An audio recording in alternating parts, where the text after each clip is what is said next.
বন্ধুরা, এখন তো ধনেপাতার দাম সস্তা। 4 আঁটি ধনেপাতা নিয়ে এসছে 10 টাকা দিয়ে।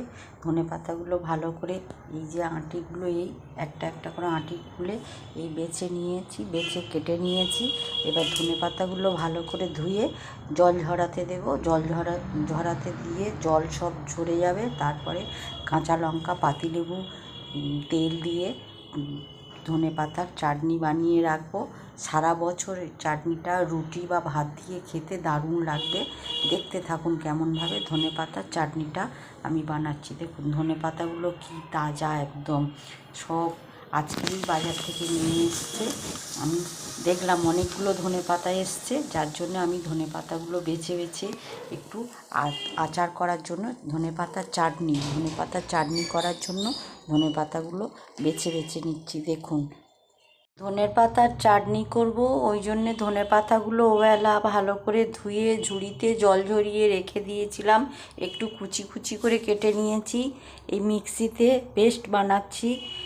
দেখুন একটাতে হবে না বলে দুটো মিক্সিতে এইভাবেই পেস্ট বানিয়ে নেব।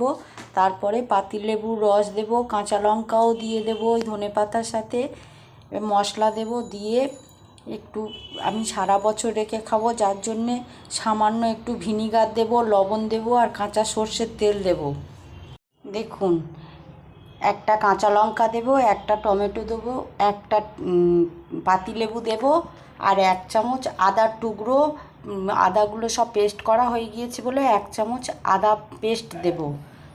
দেখুন ধনেপাতা পেস্টগুলো সবগুলো তো একসাথে হয়নি, ওই জন্যে ভাগ ভাগ করে পেস্ট করছি।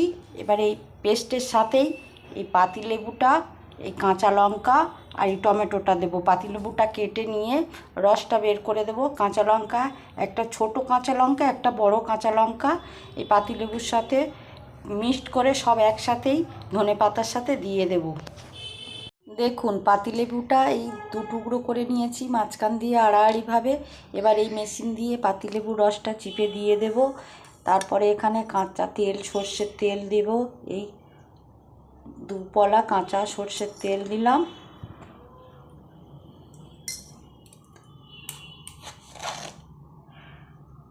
এক চামচ লবণ দিলাম।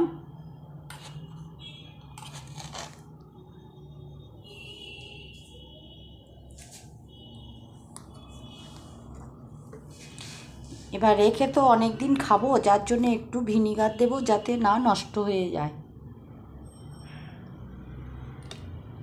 2 চামচের মতো ভিনিগার দিলাম। এবার পাতিলেবুর রসটা দেব, দিয়ে ভালো করে মাখিয়ে নিয়ে কৌটোর মধ্যে ভরে রেখে দেব সারা বছর খাওয়ার জন্যে। দেখুন ধনেপাতার চাটনি কমপ্লিট হয়ে গিয়েছে। তাহলে এখানে কি কি দিলাম? আমি 4 আঁটি ধনেপাতা নিয়েছিলাম। ধনেপাতাগুলো ভালো করে ধুয়ে বেছে নিয়ে জল ঝরিয়ে রেখে দিয়েছিলাম। এবেলা পেস্ট করলাম, ওবেলা ধুয়ে জল ঝরিয়ে রেখেছিলাম, এবেলা পেস্ট করলাম। একটা টমেটো দিয়েছি, 1 টুকরো আদার কুচি দিয়েছি, 4টে কাঁচা লঙ্কা দিয়েছি, একটা পাতিলেবু দিয়েছি, পরিমাপ অনুযায়ী লবণ দিয়েছি, 2 চামচ সর্ষের তেল, কাঁচা সর্ষের তেল দিয়েছি আর অনেক দিন রেখে খাওয়ার জন্য 2 চামচ ভিনিগার দিয়েছি। এবার ভিনিগার দিলে নষ্ট হয় না। এবারে এটা কৌটোতে ভরে রেখে সারা বছর আপনারা রুটি দিয়ে, ভাত দিয়ে, যা খুশি দিয়ে আপনারা খেতে পারেন।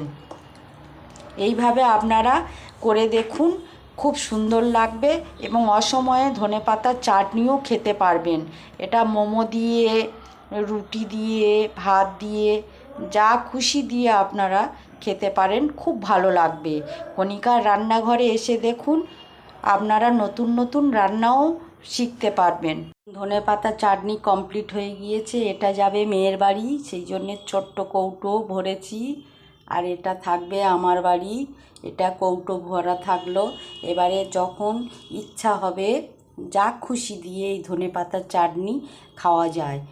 আপনারা এভাবে করে খেয়ে দেখবেন, খুব সুন্দর লাগবে। আর এই কৌটো ভরে এভাবেই রেখে দেবেন। আর ভিনিগার দেওয়া রয়েছে তো, যেহেতু কোনো নষ্ট কিছুই হবে না, সারা বছর আপনারা খেতে পারবেন। দেখুন কি সুন্দর খেতে লেগেছে, যেমন খেতে সুন্দর হয়েছে তেমন দেখতেও সুন্দর হয়েছে দেখুন।